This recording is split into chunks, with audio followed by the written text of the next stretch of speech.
Hey everyone, Ish Gaming here. The CPU is the brain of your computer. It handles everything you do, from browsing the web to playing games. Upgrading your CPU can make your whole system feel faster and smoother. A faster CPU means less waiting for things to load. Your games will run better, and you can get work done quicker. It's a great way to give your PC a new lease on life. But before you dive in, remember to check your motherboard's compatibility. You can usually find this information on the manufacturer's website. Make sure the new CPU is supported by your motherboard's socket type. Upgrading your CPU isn't hard, but you'll need a few tools. Don't worry, you probably have most of them already. First, grab a Phillips screwdriver. You'll need this to open your PC case and remove the CPU cooler. Next, find some good lighting. You'll be working with small parts, so good visibility is key.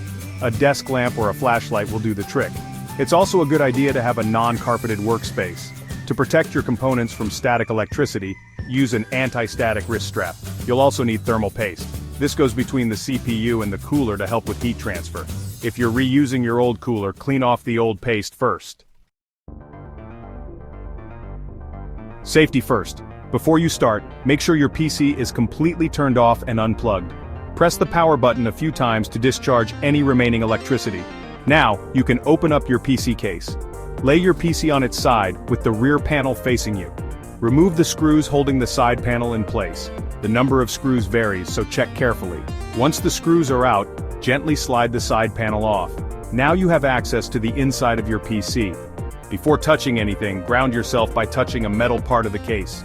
This will help prevent static electricity from damaging your components. Alright, it's time to install that new CPU. Carefully remove the CPU cooler by releasing the clips or unscrewing it. Once the cooler is out of the way, you can remove the old CPU. Lift the lever on the CPU socket and gently lift the old CPU out. Be careful not to bend any pins on the motherboard. Align the arrow on the new CPU with the corresponding mark on the socket. Gently lower the CPU into the socket. It should fit snugly without any force. Once the CPU is seated, lower the lever on the socket to lock it in place. Now apply a small amount of thermal paste to the top of the CPU. Too much can be just as bad as too little, so aim for a pea-sized amount. Carefully reinstall the CPU cooler, making sure it makes good contact with the CPU. Congratulations, you've successfully installed your new CPU. Now simply reassemble your PC case, plug everything back in and power it on. Make sure everything boots up correctly and enjoy the speed boost.